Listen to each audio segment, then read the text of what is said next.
बिस्मिल्लाहिर्रहमानिर्रहीम। अस्सलामु अलैकुम वरहमतुल्लाहि ताला वबरकातुहू। मैं मोहम्मद इम्तिसाल रज़वी शाफ़ी कलवा जामा मस्जिद से आज फिर से एक मरतबा एक बेहतरीन मसले को आसान अल्फाज में आप हज़रात को समझाने के लिए हाजिर आया हूँ।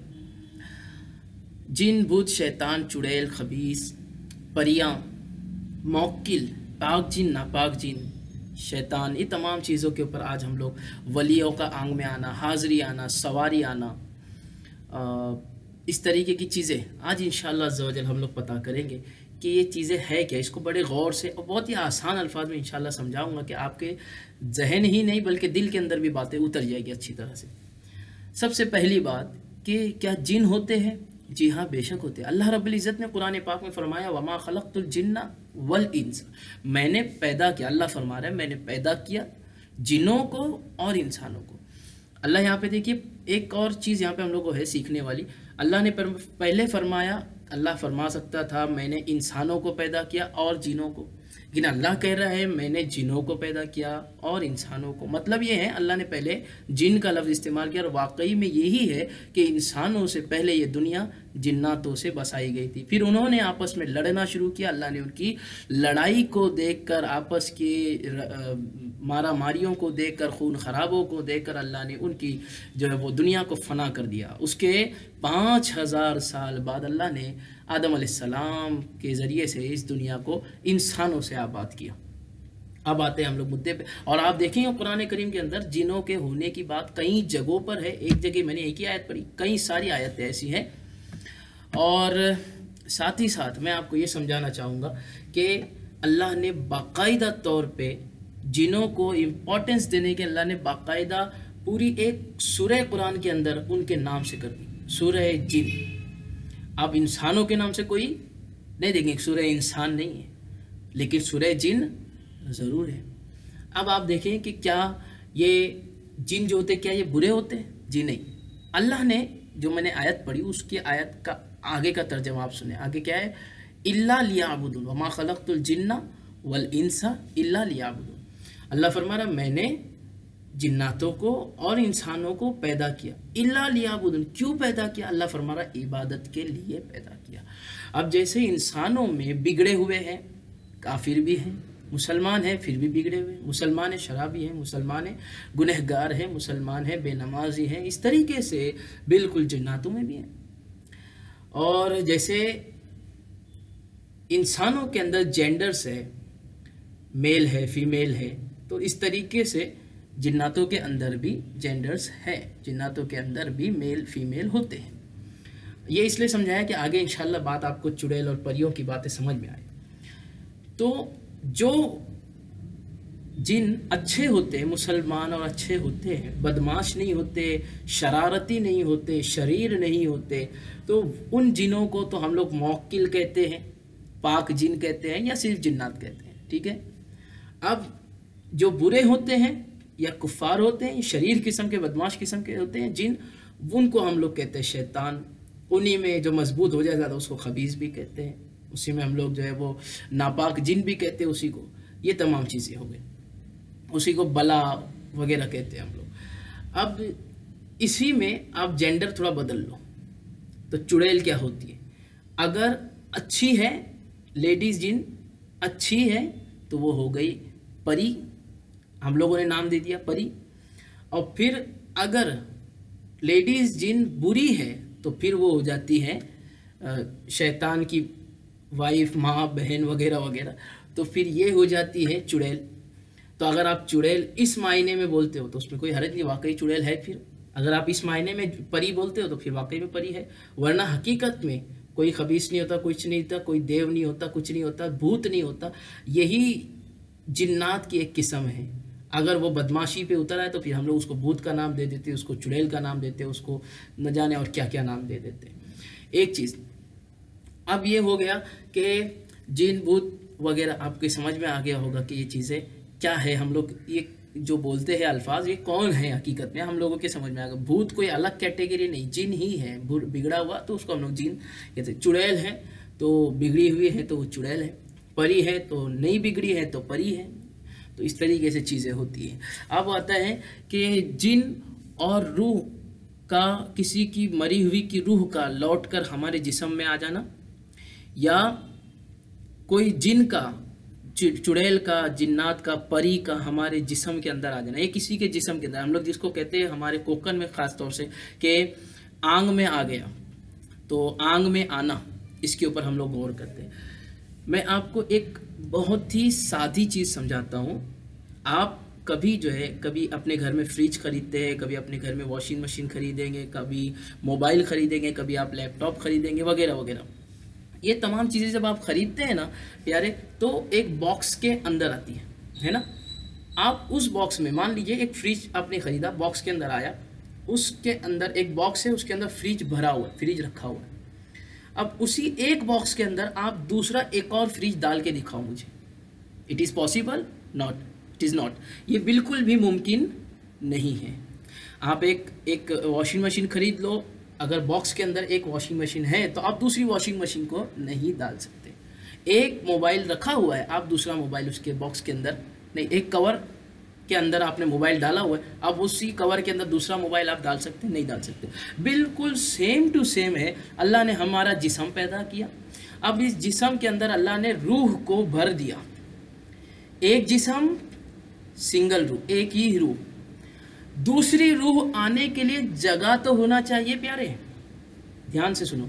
दूसरी रूह हमारे जिस्म में दाखिल होने के लिए, प्रवेश करने के लिए कोई जगह चाहिए। मतलब ये मैं समझा रहा हूँ कि कोई जिन हमारे आंग में नहीं आता, कोई रूह हमारे आंग में नहीं आती, कोई सवारी हमारे आंग में नहीं आती, किसी वली की रूह हमारे जिस्म में नहीं जा सकती, कोई जिन्नात हमारे जिस्म के अंदर नहीं जा सकता, बिकॉज ऑफ कि हमारे जिस्म के अंदर जगह ही नहीं है, स्पेस ही नहीं बचा है कि जिसमें वो दाखिल हो सके।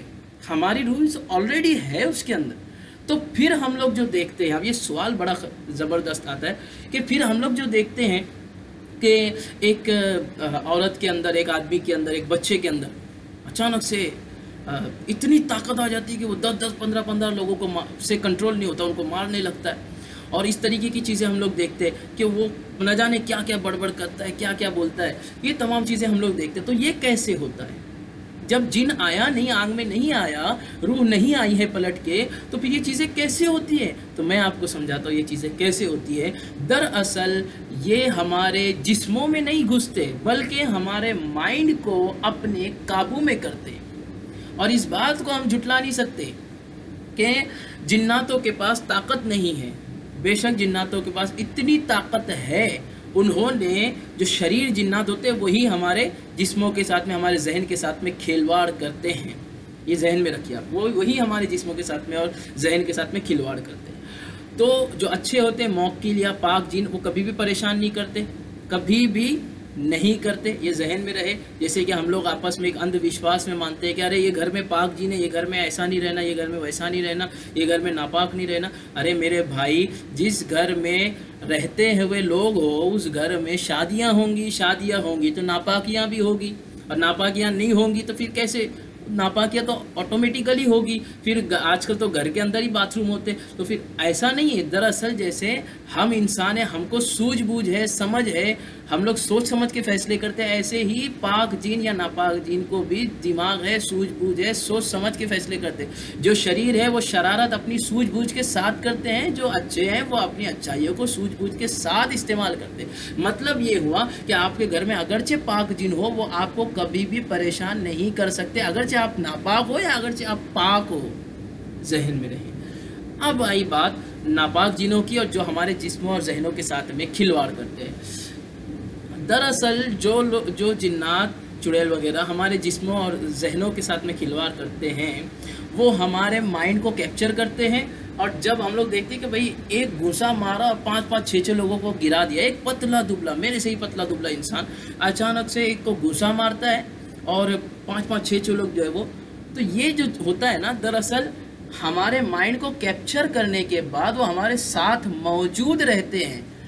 अब जब मेरे आंग में आ गया, अब मैं किसी को मार रहा हूँ, तो दरअसल मेरे हाथ के पीछे उसका हाथ है, मेरे हाथ के अंदर जैसे कि रूह है ना, रूह जैसे हमारा सर है वगैरह, बिल्कुल ऐसे ही बाल से लेकर पैर के नाखून तक रूह उतरी हुई होती है। तो हाथ में भी रूह होती है, तो हाथ हाथ के अंदर उसका हाथ घुस जाता है, ऐसा नहीं, हाथ के पीछे हाथ रख के वो भी, ताकि इसकी ताकत, इंसान की ताकत अगर कम पड़ जाए तो फिर वो अपनी ताकत के ज़रिए से लोगों को, तो लोग ये देख के अरे हाँ यार वाकई में जिन है, और फिर वो अंधविश्वास जो सारा सुना है वो हमारे आगे खुल जाता है, फिर हम लोग उसको मानने लगते हैं। तो ये चीज़ गलत है।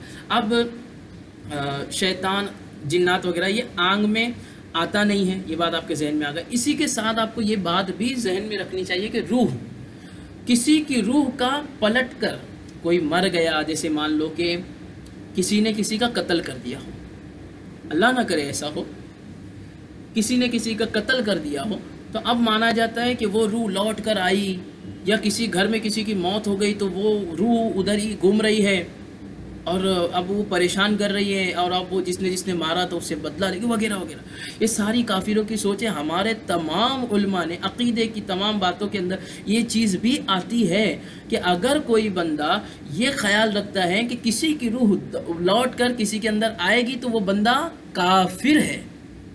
जहन में रखें, जिन्नात हमारे जिस्म में आ जाना, अगर ये हम मानते तो हम काफिर नहीं होते। गुनाह ज़रूर है, गलत ज़रूर है, ऐसा कुछ नहीं होता, वो जिस्म में जा ही नहीं सकता। मगर अगर आप ये मान लो कि कोई मर गया इंसान, उसकी रूह लौट कर आई है, वो आपसे बदला लेगी वगैरह वगैरह, जो भी होना है आपको अल्लाह दुनिया में भी उसकी सज़ा देगा। आपने अगर किसी का मर्डर किया, आपने किसी के साथ गलत किया था, आपने किसी की प्रॉपर्टी ले ली थी, फिर उसके अंदर उसने खुदकुशी कर ली वगैरह वगैरह, ये तमाम चीज़ों का अल्लाह आपको दुनिया में भी अजाब देगा और आखिरत में, कब्र में भी अजाब देगा, और आखिरत में तो इतना देगा कि जिसका कोई हिसाब नहीं है, आप सोच भी नहीं सकते। मगर प्यारे, ये मान लेना कि उसकी रूह लौट कर आ गई और वो आपसे बदला ले रही, ऐसा नहीं हो सकता, ऐसा बिल्कुल भी नहीं हो सकता। ऐसा मानना कुफ्र है, आप काफिर हो जाओगे मेरे दोस्त, ऐसा नहीं माना करो।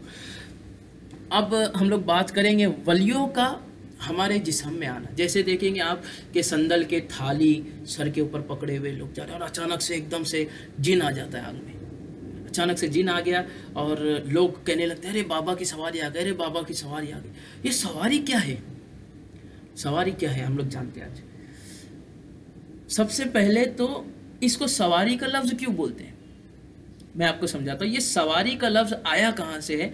सवारी का लफ्ज़ आया है मुहर्रम में, जो चीज़ मानी जाती है कि सवारी आ गई, फिर उससे लोग सवाल करते हैं और अपने परेशानियां बताते हैं, या फिर उस सामने से और दो चार परेशानियां बताते हैं कि तुमको ये भी है वो भी है। बंदा कहता है हाँ हाँ बिल्कुल सही कह रहे हो, ऐसा है मेरे साथ, तो फिर जाओ फला जगह पे तुमको नींबू मिलेगा, उसको निकाल के फेंक दो, उसकी जगह ये रख दो, ऐसा कर दो वगैरह वगैरह, और बंदा मानने लगता है। हाँ, जाके देखता तो वाकई में है।